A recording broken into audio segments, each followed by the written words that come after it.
네, 안녕하십니까. 니혼 네혼입니다. 이번 주제는 한일 임금 비교입니다.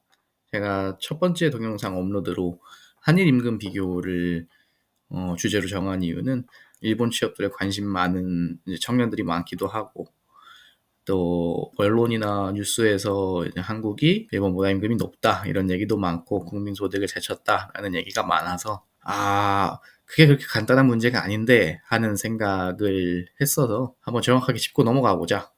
한일 임금 비교를 이제 첫 번째 동영상 주제로 정하고 시작하게 됐습니다. 특히 상용 노동자와 정사원 간의 비교를 중심으로 할 거고요. 그게 이제 우리가 일반적으로 취업을 한다라고 했을 때 여기서 말하는 상용 노동자라는 게 정규직, 정규직에 가까운 형태죠. 무기계약직이나 정규직이니까. 그래서 우리가 제대로 된 직장이라고 하는 게 이제 상용 노동자고, 또 이제 일본에서는 그게 정사원이라는 형태로 통계를 따로 내고 있기 때문에 그 비교를 중심으로 한번 비교를 해보겠습니다. 바로 시작을 하겠습니다. 일단 그 고용과 노동에 관련된 통계가 좀 여러 개가 있어요. 일본 같은 경우에는 월간 노동력 조사, 임금 구조 조사, 뭐 민간 급여 실태 조사 이 세 개가 주요 통계 세 가지라고 할 수 있고, 한국 같은 경우에는 경제활동 인구 조사, 고용 형태별 근로 실태 조사, 사업체 노동력 조사 이렇게가 주요 세 가지라고 할 수 있는데, 근데 이제 일본의 통계 같은 경우에는 월간 노동력 조사는 사실 최근에 좀 비판을 많이 받고 있습니다. 그 표본의 선정에 따라서 결과값이 많이 달라지고 제대로 현실을 반영하지 못한다라는 비판이 많고, 또 임금 구조조사 같은 경우에도 표본값을 바탕으로 해서 대략적으로 노동시장이 이런 환경이 있다라는 걸 보여주기 위한 그런 통계이기 때문에 정확하다고 보기는 좀 어렵습니다. 근데 민간급여 실태조사는 국세청에서 이제 전체 모수조사를 기반으로 한 거기 때문에 가장 신뢰도가 높다고 할 수 있겠죠. 임금과 관련된 통계에서.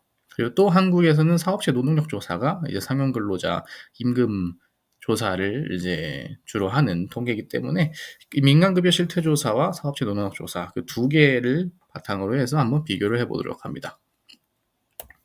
네, 정사원하고 상용 근로자 이렇게 비교를 할 거고요. 그래서 통계에서 정사원 쪽하고 상용 근로자 쪽만 이렇게 빼갖고 갖고 와봤습니다.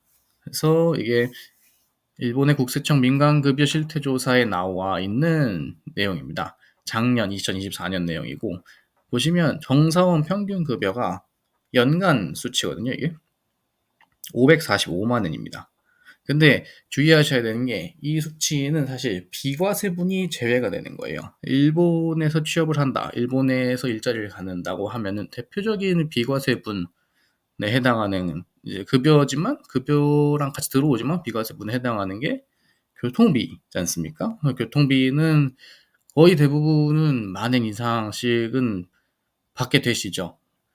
보통 출퇴근을 하게 되면은 이제 지하철 요금도 상당하고, 근데 그거를 꽤 많이 커버를 해주고, 제가 알기로는 최대 월간 25,000엔?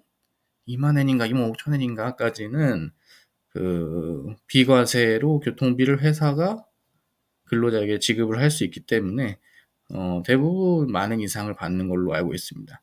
그래서 이 비과세되는 교통비 지급분까지 합치면은 대략적으로 557만 원 정도 1년에 되지 않나 라고 보시면 되겠습니다. 반면에 한국 같은 경우에는 이제 평균 월급이 433만 8천 원 이렇게 나와 있습니다. 요거는 안타깝게도 지금 그 국정자원 화재 문제 때문에 요런 간단한 표밖에 구하지 못했습니다. 네. 이게 좀 더 자세한 통계를 구할 수가 없는 상황이더라고요. 그래서 네, 요걸로 봐주시면 좋겠습니다. 그래서 근데 한국 같은 경우에 이게 월급이어서 이거를 12개월을 곱하면은 연봉 기준으로 5,205만 6천 원 정도가 된다. 마찬가지로 2024년 기준이고요. 그래서 557만 엔과 한국 돈 5,205만 원을 비교를 하면은 현재 엔 환율이 945원 정도 되더라고요. 100엔에. 근데 뭐 왔다 갔다 하니까 대략적으로 한 950원을 적용을 한다고 하면은 이제 일본이 1,290만 원, 한국이 5,205만 원으로 해서 일본이 조금 더 높다라는 결론에 이를 수 있는 거죠. 근데 문제는 이게 환율에 따라서 우리가 계속 왔다 갔다 할 수 있는 겁니다. 그래서 뭐 100엔에 그런 환가치가 되면은 5,570만 원인데 5,205만 원으로 일본이 좀 더 월급이 높아지고 백엔이 한국 돈 900원 수준이면은 이제 한국이 높아지는 요런 상황인 거죠. 그러니까 환율의 변화에 따라서 엎치락뒤치락 하는 상황인 겁니다. 근데 여기서 함정이 존재합니다. 어떤 함정이 존재하냐? 일본은 임금 근로자의 총수가 6,077만 명입니다. 엄청난 숫자죠. 그러면 한국은 몇 명일까요? 한국은 2,241만 명입니다. 그럼 여기서 뭔가 이상한 걸 눈치를 채셔야 돼요. 뭐가 이상하냐? 일본은 인구가 1억 2,300만 정도. 한국은 인구가 5,150만 정도. 그쵸? 여기 1,000만이라고 오타가 나 있네요. 뭐 아무튼 인구수 차이가 2.39배 정도 되죠. 2.4배 정도 됩니다. 근데 임금 근로자의 수는 일본이 한국보다 2.7배입니다. 이상하죠? 근데 그러면 전체 취업자 수가 2.7배 차이가 날까? 그걸 한번 봐야 되는 겁니다. 뭐 그렇다고 해도 좀 이상한 건데 어쨌든 전체 취업자 수를 한번 봅시다. 이 월간 노동력 조사에서 일본의 전체 취업자 수는 2025년 8월 기준으로 6,835만 명입니다. 6,835만 명. 아까 임금 근로자 수가 몇 명이었죠? 6,077만 명이죠. 그러면 거의 한 750만 명 정도는 임금 근로자가 아닌 근로자라는 얘기겠죠? 그럼 한국은 어떨까요? 전체 취업자 수가 2025년 마찬가지 8월 기준으로 2,896만 명입니다. 한국은 임금 근로자 수가 2,241만 명이었어요. 그러면 거의 650만 명.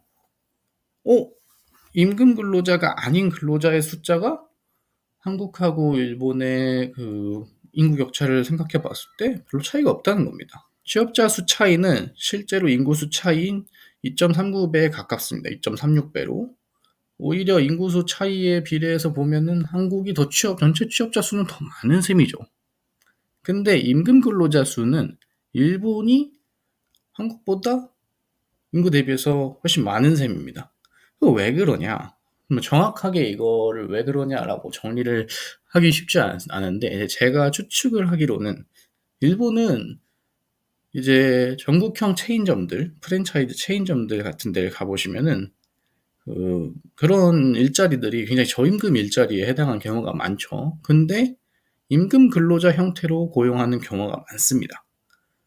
심지어 정사원으로요. 그래서 무슨 그 규동집인 스키야라던가 뭐 맥도날드에도 정사원이 있는 걸로 알고 한국 맥도날드에도 정사원이 있습니다만 편의점 직원도 정사원인 경우가 있어요.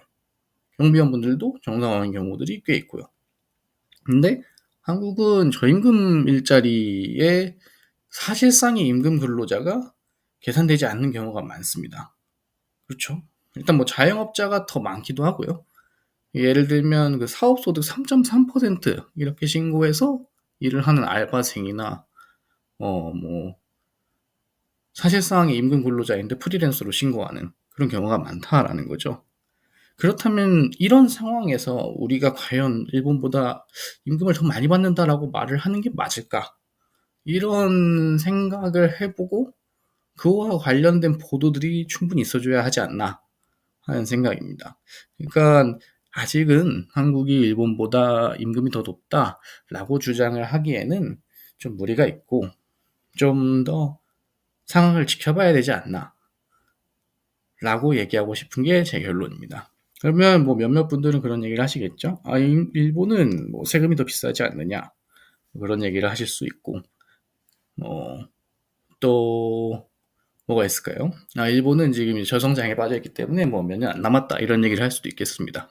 뭐 그런 얘기는 이제 또 다른 영상에서 찾아뵙고 또 같이 알아보는 시간을 갖도록 하겠습니다. 감사합니다.